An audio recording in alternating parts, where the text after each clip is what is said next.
Hello everyone, नमस्ते सबैजनामा स्वागत छ। सबैजना सन्चै हुनुहुन्छ होला, म पनि ठिकै छु। आज चाहिँ भोलि चाहिँ मेरो दिदीको घर पूजा, त्यही भएर हामी तयारी गर्दैछौँ। यता चाहिँ मेरो दिदी हुनुहुन्छ, नानी बाबुहरू एकदम रमाइलो भएको छ सबैजना।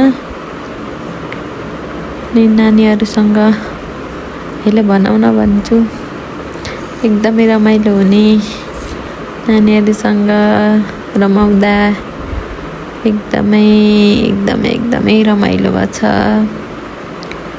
यता चाहिँ मेरो दिदीको छोरी सबैजनासँग रमाउँदै बोल्दै खेल्दा एकदमै रमाइलो हुन्छ साथीहरू।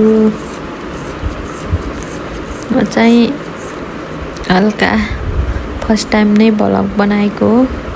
सबैजनाले माया गरिदिनु होला, सब्सक्राइब गरिदिनु होला, लाइक गरिदिनु होला। यता चाहिँ भिनाजुहरू हो मेरो, उता जग्गे बनाउन लभरी छ है साथीहरू। एकदमै रमाइलो भइराखेको छ। म चाहिँ दिदीको छोरीलाई मोबाइल दिएर भित्रतिर गएको थिएँ टिकटक बनाउनको लागि। अनि यत्तिकैमा नानीले बाबुहरूसँग, दिदीका छोराहरूसँग भिडियो बनाइन्। अनि बाहिर आउँदा सबैजनाले आफ्नो आफ्नो काम गरिरहनु भएको थियो। अनि सबैजना आफ्नो काममा व्यस्त हुनुहुन्छ। यहाँ चाहिँ मेरो भोलि बर्तन गर्ने भाइ, हामी चाहिँ टिकटक बनाउनको लागि भित्र रुममा थियौँ। यत्तिकैमा नानी गइन्। नानीले चाहिँ भोलि भाइको बर्तन हो नि त, अब तेरो कपाल खुइला पनि भन्दै जिस्काउँदै थिइन्। अनि यत्तिकैमा भाइ बाबु फेरि लजाएर एकदमै धेरै लजाउने के। अनि यत्तिकैमा लजाउँदै बाहिर गएर सता एकदमै धेरै उसलाई मन पर्दैन नि त टक्लु भएको। अनि त्यही भन्दै जिस्काउँदै गरिरहेको छु, उसको दिदीले चाहिँ उसलाई। म चाहिँ मोबाइल उसलाई दिएर भित्र भाउजूहरूसँग बस्न गएको थिएँ नि त। यत्तिकैमा दिदी आउनुभयो टिका लगाउन। एकदमै रमाइलो भयो कि दिदीहरूले सबैलाई टिका लगाइदिएर पैसा दिने भन्नुभयो। सबैजनालाई पैसा दिनुभयो, यति खुसी भयो सबैजनामा कुरै नगरौँ। भाइ बोकेछ नि झन् एकदमै केटाकेटीलाई एकदमै धेरै खुसी हुने के। तर सानाको याद चाहिँ एकदमै आयो कि मलाई। यो पल देख्दा, यो क्षण देख्दा एकदमै सानाको याद आइरहेको कि मलाई है। बाहिरहरू सबै आफ्नो आफ्नो काममा व्यस्त छन्। नानीले नि म पनि देखिने भनेर भ्लग बनाउनलाई। अनि नानी पनि गइरहेकी छिन् सिक्नको लागि। लिप्दै हुनुहुन्छ भेनाजुहरू चाहिँ, लजाउनु भयो भिडियो बनाउँदै जाँदाखेरि। अनि हामी चाहिँ यता भित्र आयौँ। अनि भिनाजुहरूले नराख्नु है भनेर भन्नुभएको थियो। खिचिसकेपछि नराख्ने त कुरै भएन होइन साथीहरू।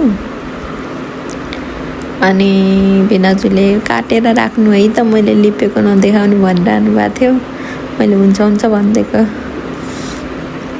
एकदमै धेरै काम गर्नुहुन्छ कि भिनाजुहरू चाहिँ।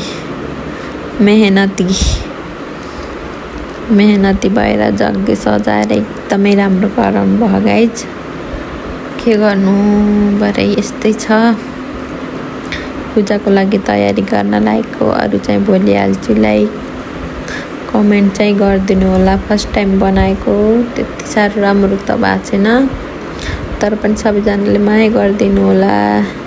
सिक्दैछु भ्लग बनाउनलाई, कस्तो के भन्ने हुन्छ नि त।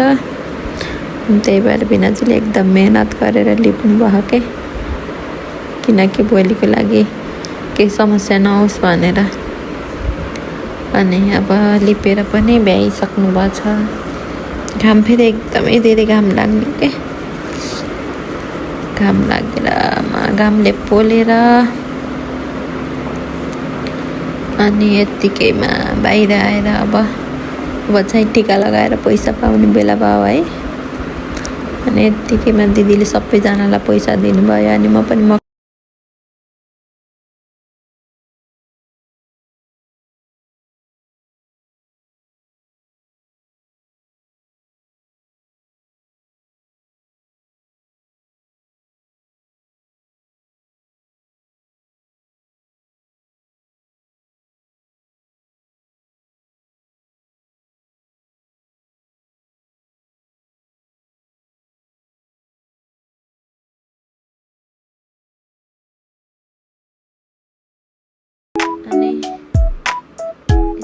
भयो सबैजना खुसी सबैजना ह्याप्पी